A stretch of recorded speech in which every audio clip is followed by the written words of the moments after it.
बिहारच्या विजयानंतर अजित पवार दिल्लीत, अमित शहा आणि अजित पवार यांच्यात 25 मिनिटं चर्चा। भेटीमुळे राजकीय वर्तुळात चर्चेला उधाण। काँग्रेस मुंबई महानगरपालिकेची निवडणूक स्वबळावर लढणार, मुंबईतील शिबिरात मोठी घोषणा। शिवसेना ज्यांच्या सोबत जाते ते कायम मारहाणीची भाषा करतात। आम्ही शिवसेनेच्या विरोधात नाही, तर शिवसेना ज्याच्या बरोबर जाते त्या मनसेसोबत आमची विचारधारा जुळत नाही। काँग्रेसचे खासदार वर्षा गायकवाडांची स्पष्टोक्ती।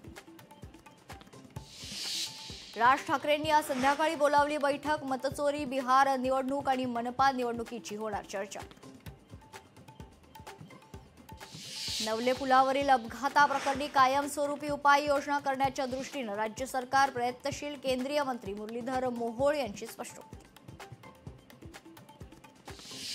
राज्यात बिबट्यांच्या हल्ल्याच्या घटना वाढल्यात। वन विभागाची पथकं वाढवून बिबट्यांना बेशुद्ध करून सुरक्षितरित्या बिबट्यांना पकडण्याच्या दिशेने सरकारचे युद्धपातळीवर प्रयत्न, वनमंत्र्यांची माहिती। आष्टी तालुक्यात वाळू माफियाचा तहसीलदारांच्या पथकावर हल्ला, तलाठ्याला जीवे मारण्याचा प्रयत्न, 9 जणांविरोधात गुन्हा दाखल।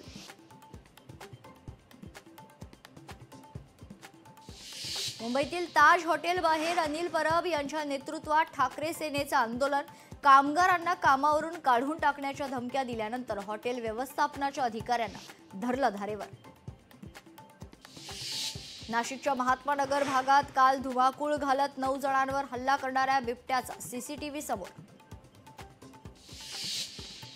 अहिल्यानगरमध्ये बिबट्याची दहशत, राज्य सरकारच्या दुर्लक्षितपणाचा आरोप करत बंद पुकारत गावकऱ्यांकडून निषेध व्यक्त। देवनारच्या डम्पिंग ग्राउंडमध्ये दडलंय काय? कचऱ्याची सद्य परिस्थिती दाखवण्याकरिता गेलेल्या लोकशाही मराठीचे प्रतिनिधी भूषण शिंदे यांना नशेखोरांकडून मज्जाव। देवनारच्या डम्पिंग ग्राउंडमध्ये ड्रग्जचा धंदा, संशयाचं वावटळ। देवनारच्या डम्पिंग ग्राउंडमध्ये वार्तांकनाकरता गेलेल्या लोकशाही मराठीचे प्रतिनिधी भूषण शिंदे यांच्यावर नशेखोरांकडून हल्ला करण्याचा प्रयत्न। डम्पिंग ग्राउंडच्या नावाखाली ड्रग्जचं रॅकेट सुरू असल्याची शक्यता।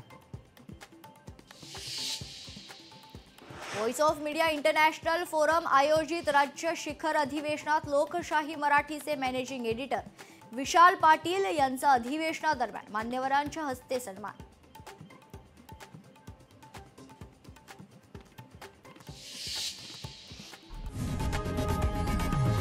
लोकशाही मराठी ऐका, पहा, जागरूक रहा।